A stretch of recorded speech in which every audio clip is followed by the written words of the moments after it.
வணக்கம். மார்ச் மாதம் 6ஆம் தேதி சனி பகவான் கும்பத்திலிருந்து மீனத்திற்கு வருகிறார். திருநள்ளாறு பஞ்சாங்கப்படி, வாக்கிய பஞ்சாங்கப்படி இந்த மாற்றத்திற்கான அறிகுறிகள், விளைவுகள் ஒரு மாசம் முன்னாடியே ஸ்டார்ட் ஆயிடும்.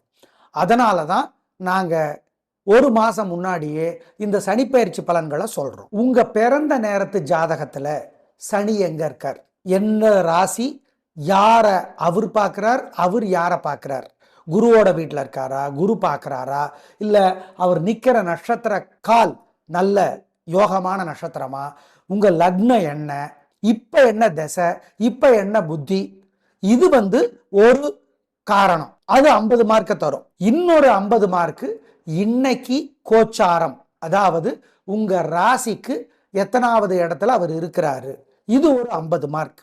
மொத்தம் 100 மார்க். இந்த 100 மார்க்ல 50 மார்க் தான் கோச்சாரம். உங்க பிறந்த ஜாதகம் அது ஒரு காரணம்னு சொன்னோம், அது ஒரு 50 மார்க் தருது. மொத்தத்துல 100 மார்க்குக்கு எவ்வளவு அப்படிங்கிறது தான் கான்செப்ட். அதனாலதான் சில பேருக்கு பாருங்க 7.5 சனியில கூட உயர்வு வரும், அஷ்டம சனியில கூட நல்லது நடக்கும், அர்த்தாஷ்டம சனியில கூட உயர்வு, வெற்றி, சந்தோஷம் வரும். எனவே இதை புரிஞ்சுக்குங்க.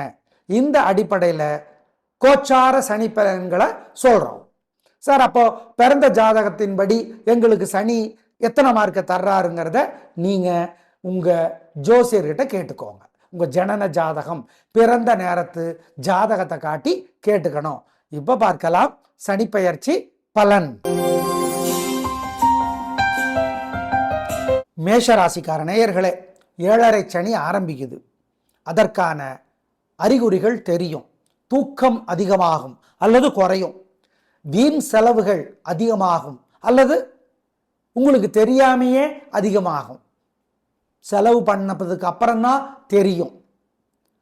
சலனம், சபலம், சஞ்சலம் ஆண்கள் மனதில் அதிகமாகும். இந்த காலத்தில் பெண்கள் மனதில் கூட அதிகமாகுது அப்படின்னு பேப்பர்லெல்லாம் பார்க்குறோம். இது அதிகமாகும் வயசுக்கு வந்த ஆண் பெண் மனசில். இப்படி 12ஆம் இடத்து சனி பகவான் உங்களுக்கு ஏகப்பட்ட தொந்தரவுகளை தருவார், உறுதி.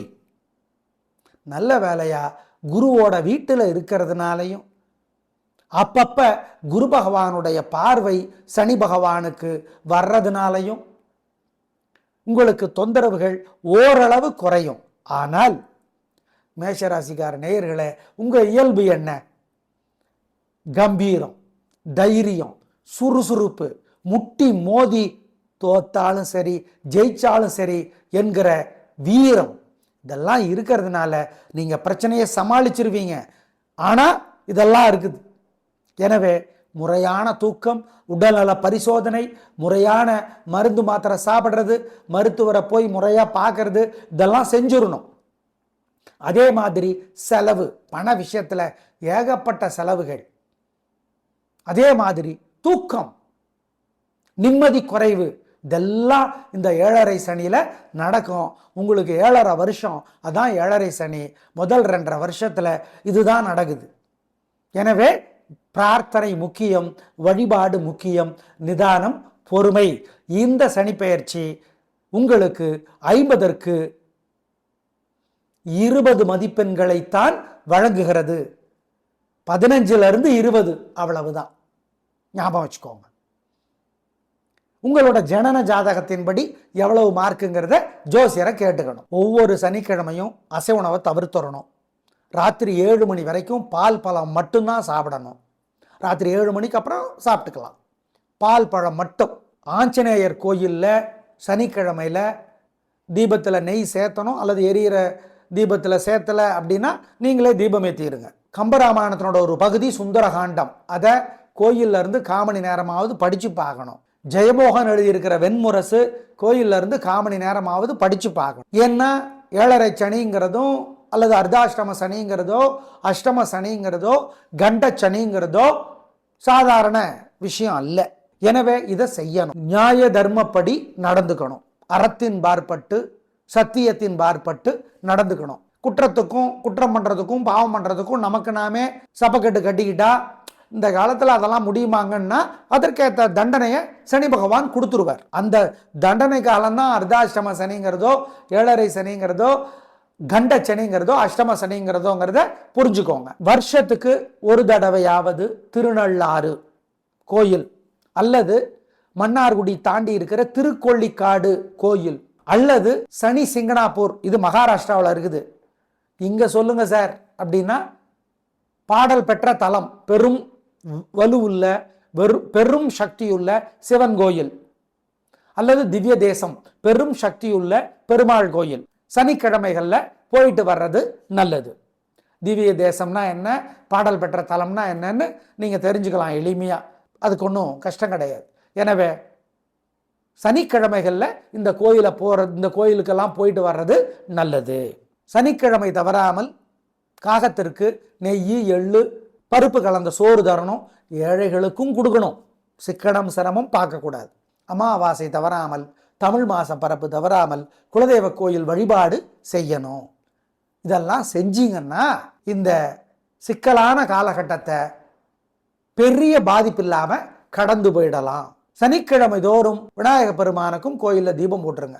மனசுக்குள்ள சில மந்திரங்களை சொல்லிக்கிட்டே இருக்கணும். ஓம் சனைச்சரனே போற்றி, சாயாதேவியே போற்றி, சாவர்ணி தேவியே போற்றி, யமுனா நதியே போற்றி, யமதர்மனே போற்றி. யமுனா நதியில குளிக்கிறது வாய்ப்பு கிடைச்சு சிக்கல் இல்லைன்னா குளிச்சிடறோன்னு சொல்லாதீங்க. யமுனா நதி எங்க சார் போறது, மதுராவுக்கு போகணும், கண்ணன் பிறந்த இடம் மதுரா, அங்கதான் யமுனா நதியில குளிக்கிறது எளிது, அங்க போயிட்டு வர்றது நல்லது. இந்த 2.5 வருஷத்துல ஒரு தடவையாவது மதுராவுக்கு போயிட்டு வந்துருங்க, யமுனா நதியில குளிச்சிருங்க. இதெல்லாம் பண்ணினீங்கன்னா தப்பிச்சுக்கலாம். ஜெயிக்கிறீங்களோ இல்லையோ, தோற்க மாட்டீர்கள். நல்லது நடக்குதோ இல்லையோ, கெட்டது நடக்காது உறுதி.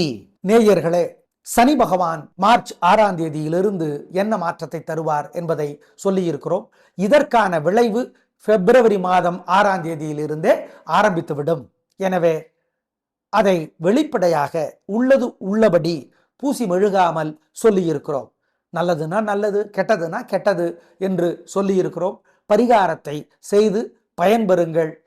சனி பகவான் எல்லோருக்கும் நன்மைகளை தராமல் நல்லவர்களுக்கு நன்மைகளை தந்து, கெட்டவர்களுக்கு நல்ல புத்தி தந்து, ஏற்கனவே செய்த பாவத்திற்கும் குற்றத்திற்கும் தண்டனையை தந்து திருந்தி வாழ்வதற்கு வாய்ப்பையும் தர நாங்கள் பிரார்த்தித்துக் கொள்ளுகிறோம். நன்றி, வணக்கம்.